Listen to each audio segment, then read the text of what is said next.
Hello students, good morning. Welcome to our channel Advanced History.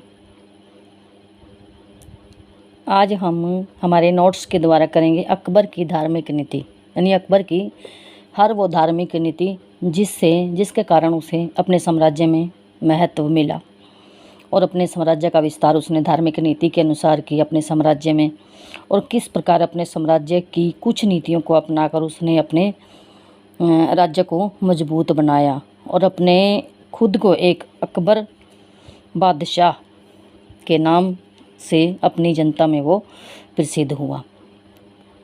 तो मैं हर query आपकी पूरी करती हूँ, क्योंकि नोट्स हैंडमेड नोट्स के द्वारा एक भी पॉइंट ऐसा नहीं रहने दिया जाता मेरे द्वारा कि जो आपके पॉइंट ऑफ एग्ज़ाम के व्यू से कोई भी स्किप होता हो।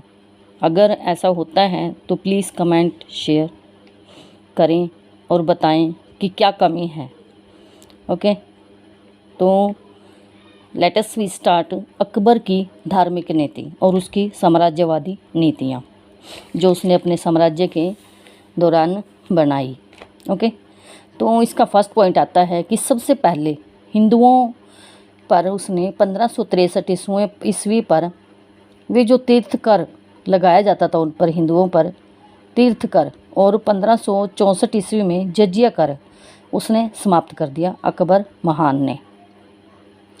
और 1575 ईस्वी में अकबर ने फतेहपुर सीकरी में एक इबादत खाना यानी प्रार्थना गृह की स्थापना की, जिसमें हर कोई आकर वहाँ इबादत कर सकता है और प्रार्थना कर सकता है।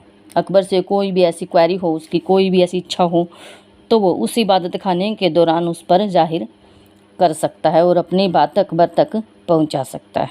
ओके, तो नेक्स्ट पॉइंट आता है इसका 1578 ईस्वी में अकबर ने अन्य धर्मों और मतों के बुद्धिमान लोगों के लिए इबादत खाना खोला था, क्योंकि इसके अंदर जो बुद्धिमान लोग थे, विद्वान लोग थे, उनकी बहस चलती थी और खुद के धर्म को श्रेष्ठ बताने के लिए और धर्मों के लोग भी यहाँ आते थे और अकबर के समक्ष अपने धर्मों की चर्चा वो करते थे, और जिसके कारण आगे चलकर अकबर अन्य धर्मों से, हिंदू धर्म से, मुस्लिम धर्म से, पारसी धर्म से बहुत सी ऐसी बातें उठाता है और अपने इसमें मतलब धार्मिक नीति में वो लागू करता है। आगे मैं इसका विवरण बताऊंगी आपको। 16 जून 1579 ईस्वी में फतेहपुर सीकरी की जामा मस्जिद से अकबर ने स्वयं खुतबा पढ़ा था, यानी खुद उसने सबसे पहले 1579 ईस्वी में खुतबा पढ़ा था। अकबर ने एक घोषणा पत्र भी तैयार करवाया था जिसे मजहर कहा जाता था, यानी मजहर क्या था, एक घोषणा थी सभी लोगों के लिए जो उसके राज्य में शासन कर रहे थे, निवास करते थे, और शासन करने वालों के लिए भी मजहर की घोषणा इम्पोर्टेंट थी। 1582 ईस्वी में नेक्स्ट पॉइंट है इसका कि 1582 ईस्वी में दीन इलाही या तौहीद हिंद धर्म की स्थापना अन्य धर्मों के बीच सामंजस्य स्थापित करने के लिए की गई, यानी अन्य धर्मों को भी सहिष्णुता की दृष्टि से देखा जाए। दीन इलाही की बुनियादी सुलह कुल के सिद्धांत पर रखी गई। जो दीन इलाही की बुनियाद थी वो सुलह कुल के सिद्धांत पर रखी गई। इसमें दीन इलाही में केवल हिंदू धर्म अनुयायी बिरबल ने अपनाया था, जिसका नाम महेश दास था। ये उसका दीन इलाही को मानने वाला पहला और आखिरी हिंदू यही था, बिरबल, जो उसके दरबार का विद्वान था। प्रथम उल्लेख इसका जो दीन इलाही है, इसका प्रथम उल्लेख शाहजहां के शासनकाल में उत्तरार्ध के लिखित मोहसिन फारनी की कृषि दाबिस्तान ए मजाहिब में मिलता है। सबसे पहला उल्लेख इसके अंदर मिलता है। ओके, तो विंसेंट स्मिथ इसको कहते हैं दीन इलाही का वर्णन करते हुए। एक विंसेंट स्मिथ थे जो काफ़ी पुराने विद्वान हैं, और वो दीन इलाही के बारे में कुछ कहते हैं कि दीन इलाही को अकबर की सबसे बड़ी भूल का स्मारक था। जो दीन इलाही स्मारक था, बुद्धिमानी का नहीं मानते वो इसको, विंसेंट स्मिथ थे जो। ओके, अबुल फजल जिसका दरबारी कविताकार था, उसने सम्राट अकबर में उसने कहा है कि सम्राट अकबर में आग, पानी, हवा और भूमि तत्वों के समावेश की बात कही गई है अबुल फजल ने, जिसमें योद्धाओं की तुलना अग्नि से, शिल्पकारों और व्यापारियों की तुलना हवा से और विद्वानों की तुलना पानी से और किसानों की तुलना भूमि से की गई है। अबुल फजल ने अकबर की तुलना की है। अकबर ने सिख गुरु रामदास को 1577 ईस्वी में 500 बीघा जमीन दी थी और बाद में यही अमृतसर नगर बसाया गया 500 बीघा जमीन के अंदर, जो अकबर ने सिख गुरु रामदास को दी थी। इसके अंदर ही स्वर्ण मंदिर का निर्माण करवाया गया अकबर के काल में।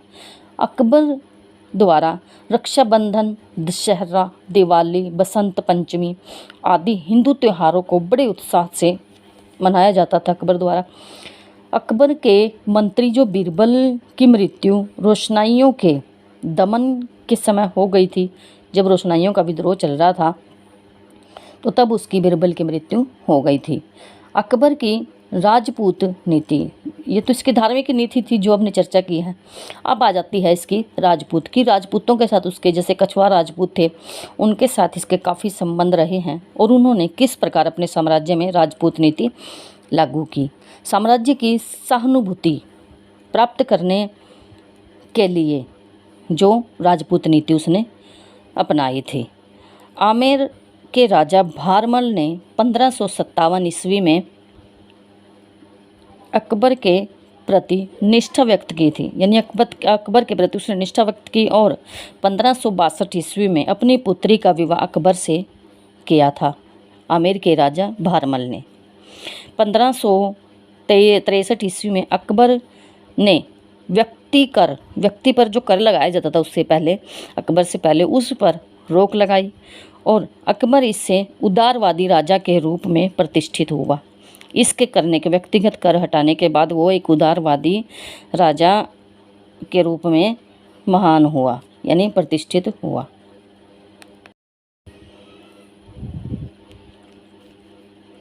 नेक्स्ट पॉइंट आता है कि 1563 ईस्वी में अकबर ने व्यक्ति कर पर रोक लगाई और अकबर इससे उदारवादी राजा के रूप में प्रतिष्ठित हुआ।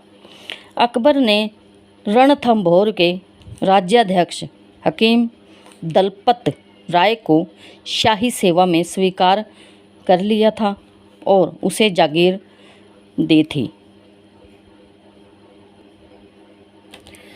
अकबर ने भगवान सिंह, कछुआ राजा था, की बहन से भी शादी की थी। यानी कई बार ये पॉइंट आ जाता है कि अकबर ने भगवान सिंह नामक कछुआ राजा की किस रिश्तेदार से शादी की थी। अक्सर ये पॉइंट आ जाता है एग्ज़ाम में। तो कछुआ राजा था यह भगवान सिंह और उसकी बहन से उसने शादी की थी अकबर ने। अकबर जब गुजरात अभियान के लिए निकला तो उसने आगरा और शाही हरम का सारा उत्तरदायित्व भारमल को सौंप दिया था। नेक्स्ट पॉइंट आता है इसका, जैसलमेर के हरि राम और कल्याणमल ने अपनी बेटी की शादी अकबर के साथ कर दी थी और अपने साम्राज्य में उसको कुछ हिस्सा दिया था जैसलमेर के राजा ने।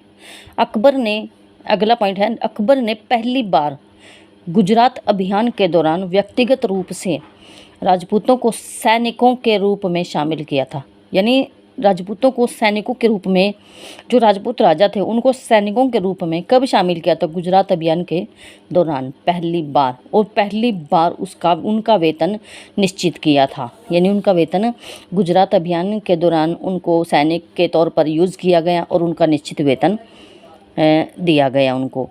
गुजरात में मिर्जाओं के बगावत के समय अकबर ने मान सिंह और भगवान सिंह जैसे कछुआ राजपूतों की निष्ठा पर विश्वास किया और उनकी सेवा ली।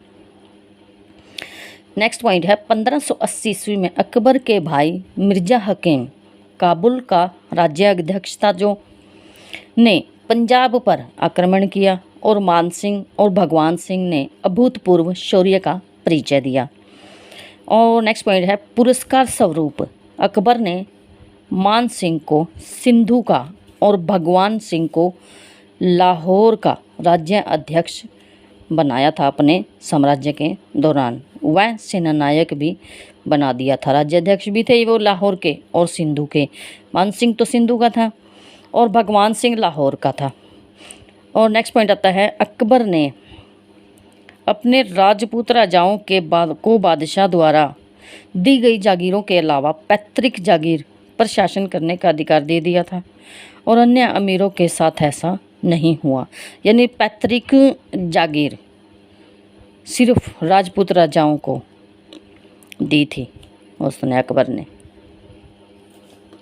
नेक्स्ट पॉइंट आता है अपनी राजपूत नीति के तहत ही 1563 ईस्वी में तीर्थकर और 1564 ईस्वी में जजिया कर अकबर ने समाप्त कर दिया था। अबुल फजल की आईने अकबरी में मनसबदारों की सूची मिलती है जिसमें 24 राजपूतों के नाम शामिल हैं और उसमें से 13 कछुआ राजा थे। 24 राजपूत थे और उनके अंदर से ही 13 कछुआ राजा थे। मारवाड़ के राजा उदय सिंह की पुत्री का विवाह 1582-83 ईस्वी में सलीम के साथ हुआ था जो अकबर का पुत्र था यानी जहांगीर के साथ हुआ था। राजकुमार दानियाल की शादी ये भी इसका बेटा था जोधपुर के राजा रायमल की पुत्री के साथ हुई थी। अकबर के 9 रत्न यानी अकबर के दरबार में 9 रत्न रहते थे। 9 ऐसे व्यक्ति जो अपनी एक अलग व्यक्तित्व की पैठ रखते थे वो दरबार में रहते थे अकबर के। और उसने तांबे चांदी और सोने के सिक्के चले उसके मतलब उसके शासनकाल के दौरान। खुली टकसाल एक ऐसी टकसाल थी जिसके अंदर मुद्रा परिवर्तन था यानी कोई कैसी भी मुद्रा लेकर आए और यहाँ से बदली करके वो मुद्रा अपनी खुद की मुद्रा उसको दे देता था जिसके कारण जो आसपास की मुद्राएं थी जो चल रही थी शासनकाल के दौरान उनमें सिर्फ एक ही मुद्रा चलती थी तांबे की चांदी की और सोने की। इस्लामिक छाप जिनके समान मुद्रा थी इस्लामिक छाप रहती थी पृष्ठभाग पर और ऐसे कई मतलब परिवर्तन उसने किए मुद्रा में जो जैसे टकसाल बनाई एक खुली टकसाल और भी ऐसे कई कार्य किए थे। और नंबर 1 पर आता है मुल्ला दो प्याजा। एक मिनट। अकबर के सिक्के गोलाकार सबसे ज़्यादा गोलाकार थे सिक्के। 13 वर्ष में अकबर जब 13 वर्ष में था तो उसने इलाही धर्म अपनाया था। सबसे ज़्यादा अधिक प्रचलन में था और सबसे ज़्यादा गोलाकार सिक्के का उसने प्रचलन किया यानी गोलाकार थे। मोहर थी सोने का सिक्का था मोहर जो बड़े लेन देन में लागू होता था। दाम तांबे का सिक्का था यह रुपए का 1/10वां भाग था। वजन में 323 ग्रेन का था ये। शंशब सबसे बड़ा सोने का सिक्का था शंशब और 101 तोले का था ये। बड़े लेन देन में इस्तेमाल किया जाता था और तांबे का सबसे छोटा सिक्का जित्तल था। ओके। जलाली सिक्का वर्गाकार व चौकोर सिक्का था। चांदी के सिक्के गुजरात मालवा कश्मीर से जारी किए जाते थे। जो चांदी के सिक्के थे सिर्फ चांदी के सिक्के गुजरात मालवा और कश्मीर यानी चांदी के सिक्के का नाम गमक रख देते हैं हम। चकोर आकार के सिक्के पर कलमा सोने के सिक्के पर कलमा और अल्लाह अकबर नाम लिखा होता था। मिरहाबी आकार के सिक्के भी अकबर के द्वारा चलाए गए हैं। टकसाल कहाँ थी उसकी? दिल्ली में अहमदाबाद में और पटना में सिक्कों की टकसाल थी। ओके। तो अकबर के नवरत्नों के बारे में हम चर्चा करते हैं। मुल्ला दो प्याजा नंबर 1 पर आते हैं। उपाधि है ये जो अकबर ने उसे प्याज के प्रति रुचि थी जिसकी उसकी मुल्ला की, तो अक्सर वो खाने में 2 प्याज लिया करता था। कुशाग्र बुद्धि का था वो, और जिसके कारण अकबर ने उसे मुल्ला 2 प्याजा के नाम से अक्सर उसको पुकारा करता था। तो ये उपाधि दे रखी थी उसने। सलाहकार था एक उसका अच्छा अकबर का ये। अब्दुल रहीम खाने खाना, बैरम खां का पुत्र था ये अब्दुल रहीम खाने खाना। फ़ारसी, तुर्की, हिंदी के प्रकांड पंडित थे ये, 3 भाषाओं के, फ़ारसी, तुर्की और हिंदी के। यानी अब्दुल रहीम खाने खाना फ़ारसी, तुर्की और हिंदी। फैट, FAT, फ़ारसी, हिंदी, तुर्की। यानी अब्दुल रहीम खाने खाना क्या थे? फैट थे, फ़ारसी, तुर्की और हिंदी। बाबर की आत्मकथा तुझ ए बाबरी का तुर्की से, यानी तुझ के बाबरी तुर्की में थी और उसका फ़ारसी में अनुवाद किया था इसने बाबर की आत्मकथा का। कुशल सेनानायक था ये एक। खाने खाना की उपाधि इसको दी गई थी अकबर के द्वारा। हकीम हुमायूं सम्राट के सबसे निकट मित्र थे ये।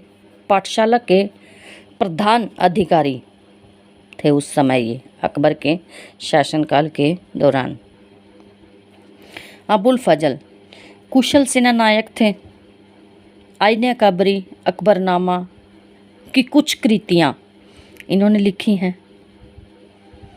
4 पर अबुल फजल।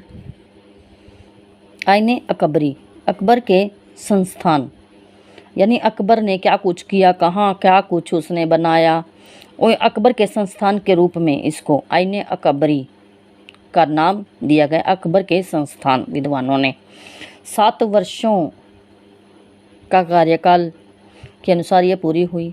3 खंडों में विभाजित है। 16वीं शताब्दी का ब्यौरा इसके अंदर है। वारेन हेस्टिंग्स के काल में ग्लैंडविन ने आंशिक अनुवाद किया था। ग्लैंडविन ने आंशिक किया था। ब्लॉकमैन ने 1873 में किया और जैरेट ने 1891 से 94 में इस ग्रंथ का संपूर्ण अंग्रेजी अनुवाद किया गया है। तो जैरेट अक्सर एग्ज़ाम पेपरों में आ जाता है कि आईने अकबरी का अंग्रेजी अनुवाद किसने किया था, तो जैरेट ने किया था 1891 से 94 में। सम्राट अकबर की प्रशस्ति, राजसी दरबार विवरण इसके अंदर मिलता है। 2 में है, भाग 2 है जौन सा इसका, राज्य कर्मचारी, वैवाहिक शिक्षा संबंधी नियम, साहित्य संगीतज्ञों की सूची इसके अंदर मिलती है। और 3 में न्याय प्रबंध, कानून, कृषि संबंधी विवरण, 12 सूबों की सूचनाएं इसके अंदर मिलती हैं। नंबर 5 पर है तानसेन, ये तो 30 की थी, इनका विवरण था ये आईने अकबरी का 3 जिल्दों का। तानसेन 5 पर है। दरबारी संगीतज्ञ थे। अकबर ने कंठाभरण स्वाणी विलास की उपाधि दी है इनको। मान सिंह 6 पर हैं। प्रमुख सेनापति थे इनके। मुगल साम्राज्य के विस्तार में महत्वपूर्ण योगदान रहा है। टोडरमल था।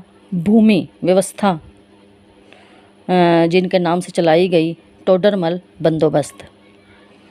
8 पर है फैज़ी, उच्च कोटि का राजकवि, साहित्यकार। लीलावती का फ़ारसी में अनुवाद किया है।